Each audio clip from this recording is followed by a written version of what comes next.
सारे आचरण भगवत समर्पित होने चाहिए। सारे आचरण तो उसमें आ गया आपका अंतःकरण भी, आपका कारण शरीर भी और स्थूल शरीर भी। इसको सूक्ष्मता से समझो। स्थूल शरीर के द्वारा बाह्य क्रियाएं होती हैं और क्रियाओं के पहले अंतःकरण में संकल्प और चिंतन होता है और संकल्प और चिंतन स्वभाव के अनुगत होता है। स्वभाव को कारण शरीर कहते हैं, अंतःकरण को सूक्ष्म शरीर कहते हैं, पांच भौतिक शरीर को स्थूल शरीर कहते हैं। समझ रहे ना? जब हमारे को यह निश्चय हो गया कि मुझे प्रभु की प्राप्ति करनी है, हम इनको नहीं ले रहे, ना स्थूल न सूक्ष्म न कारण।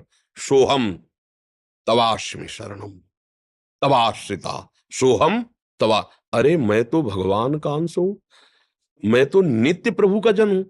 भूल गया मैं तो, अपने को शरीर माना, अपने को संसार माना।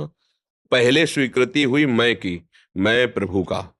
अब स्वभाव हमारा बदलेगा, ऊपर से बदलना शुरू होता है, स्वभाव बदलेगा तो अंतःकरण का संकल्प विकल्प अब बदलना शुरू हुआ, तो बाहर की क्रियाएं जितनी है वो सब बदलनी शुरू हो गई।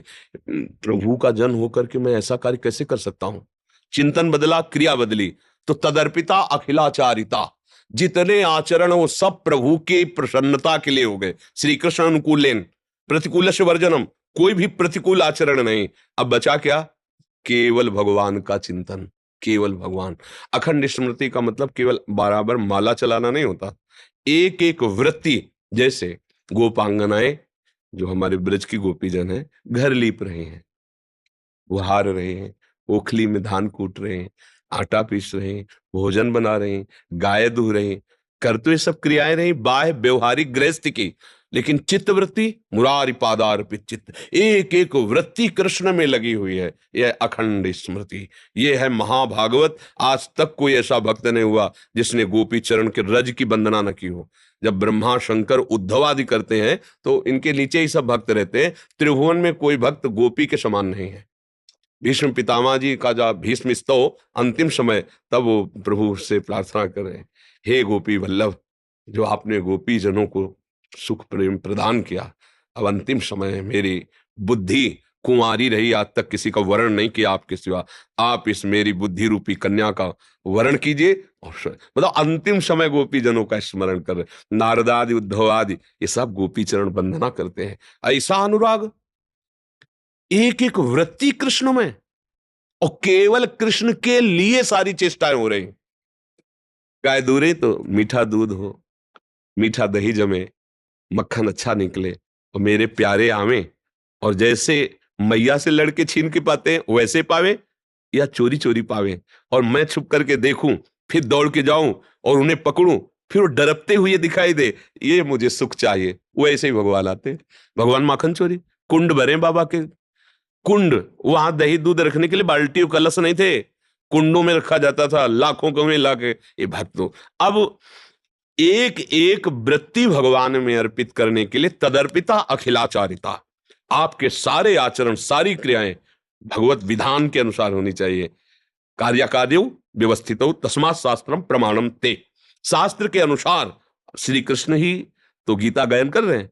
हमारे गुरु, हमारे प्रीतम, हमारे प्राणाराध्य श्री कृष्ण हैं, और उनकी पसंद है कि ऐसे चलो, हम वैसे चलने लगे तो स्वयं में वो कृपा करेंगे। पूरी गीता सुनने के बाद अर्जुन को क्या फल मिला? नष्टो मोहा, बस यही तो आप पूछ रहे हैं ना। स्मृति लब्ध्वा, पूरी गीता सुनने के बाद मोह का नाश हुआ और अखंड स्मृति प्राप्त हो गई। मामन स्मर युद्ध च, मेरा सतत स्मरण हो और अपने कर्तव्य का पालन करो। यही अखंड। बैठ करके माला चलाया और चिंतन विषयों खो रहा है, अभी बात नहीं बनी। फावड़ा चला रहा है और राम राम हरि हरि कृष्ण कृष्ण बोल रहा है, बड़ा महात्मा है, बहुत बड़ा महात्मा है। घर परिवार का, अतिथि जनों का, साधु महात्माओं का सेवन कर रहा है। भगवान, मैं तो नीच आदमी हूँ, बहुत बड़ा महात्मा है हृदय में, थोड़ा भी गर्व है, मैं तपस्वी हूं, मैं भजनानंदी हूं, अभी बात नहीं बनी। बस एक एक वृत्ति प्रभु में चली जाए, कहीं अहंकार न रह जाए, कहीं क्रिया का कर्ता न रह जाए, कहीं किसी क्रिया का भोक्ता न बने, सिद्ध स्थिति आ गई। पर इसके लिए बहुत अभ्यास की जरूरत है और महापुरुषों के संग की जरूरत है। तो युधिष्ठिर जी को एक महापुरुष मिले, उन्होंने कहा कि बृहस्पति जैसा ज्ञानी होने पर भी यदि वो किसी महापुरुषों की सेवा और संग नहीं किए तो उसे तत्वबोध नहीं होगा, असलियत में उसको अनुभव में नहीं आएगा। इसीलिए संत महापुरुषों का समागम किया जाता है कि उनकी अनुभूति से जब वो बोलते हैं तो बात हमारे हृदय में चढ़ बैठती है। सुनना सुनाना नहीं रहता, जैसे वो भूत का आवेश हो जाए, वो जबरदस्ती हमसे वही कराती है।